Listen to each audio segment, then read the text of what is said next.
ஏடி வனசா, வீட்டுல சும்மா தானே இருக்க, இங்க வந்து கதை விட்டுட்டு இருக்க, வந்து அதை எடுத்துக்க வேண்டியதானே? என்னது சும்மா இருக்கனா? நிறைய ஆம்பளையாளுக்கு பொம்பளையால பார்த்தாலே இந்த வார்த்தை தான் சொல்ல தோணுது. சும்மா இருக்காமல சும்மா. நான் சும்மா இருக்கேன், நீங்க பாத்தீங்களோ? எப்ப பார்த்தாலும் சும்மா இருக்கேன்னு சொல்லிக்கிட்டே இருக்காரு இந்த மனுஷன்.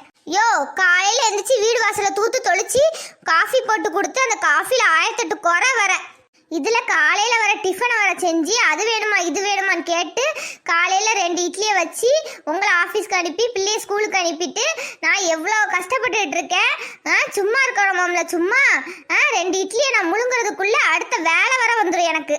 ரேஷன் கடைக்கு போகணும், அதை வாங்கணும் இதை வாங்கணும், எவ்வளோ பொருளை வாங்கிட்டு வர வேண்டியிருக்கு. இதுல நம்ம சும்மா இருக்கோமா சும்மா. நீங்க வேலைக்கு கிளம்பி போயிடுவீங்க, நான் வீட்டுல அப்படியே போட்டது போட்டபடியாவே இருக்கும். துணியை துவைச்சு போடணும், பாத்திரத்தை வளர்க்கணும், எம்மா வீடை தூத்து விடணும், எவ்வளோ வேலை இருக்கு. ஒவ்வொரு வேலையும் செஞ்சு முடிக்கிறதுக்குள்ள மனுஷனுக்கு உசுரே போயிடும்.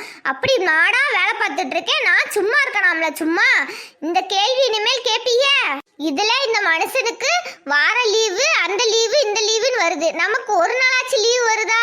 அந்த ஞாயிற்றுக்கிழமை நிம்மதியா இருக்கலாம்னு பார்த்தா கறி வாங்கிட்டு வா, அதை வாங்கிட்டு வா, இதை வாங்கிட்டு வான்னு சொல்லி அதை வச்சு கொடு இதை வச்சு கொடுன்னு கேட்பாரு. யோ, நான் சும்மாவாயா இருக்கேன் சொல்லியா?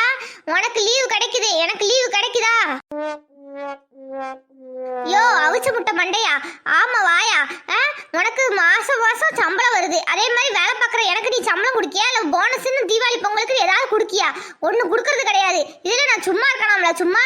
உனக்கு இவ்வளோ வேலையும் பார்த்துட்டு நீ சும்மா இருக்கன்னு வர நீ சொல்லிட்டு இருக்க.